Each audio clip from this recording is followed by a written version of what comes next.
লেদা বাচ্চারে বেশি জোর করে খাবাইতেন যাইবেন, একদম বাচ্চা খাইব, খাই মুখের মধ্যে এনে পড়ে থাকবে, মুখ করে যাব, ফুস করে বমি করে একবারে নিজে শরীর টরীর মুখ টুক বুঝছেন বাসা হালাইব। তো আমাকে দেশে আজকে স্বাধীন হয়েছে দেশ 53 বছর, আমার বয়স 45 বছর। এর মধ্যে তো মনে করেন 3 যুগ 3 বার 36 বছরে দেখছি না দেশ আপনারা কীভাবে চালাইছেন। শুধু মুক্তিযোদ্ধারা জাগার, তারপরে হচ্ছে এই যে স্বাধীনতার বিরোধী শক্তি, এগুলা কইয়া কইয়া দেশটারে দিছেন সত্যনাশ। ওই যে আগেরাও খালি এরকম মুক্তিযোদ্ধার রাজাকার আর একত্রের বিরোধী দল সপক্ষের শক্তি, তো এগুলা করে কি করছেন? সপক্ষের শক্তি লোকেরা করলে তাকে লোককে এই অবস্থা কিনলে।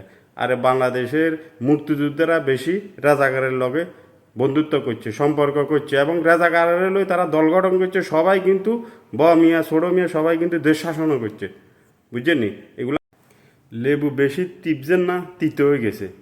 বর্তমান প্রজন্ম এগুলো আর খায় না, বুঝছেন নি?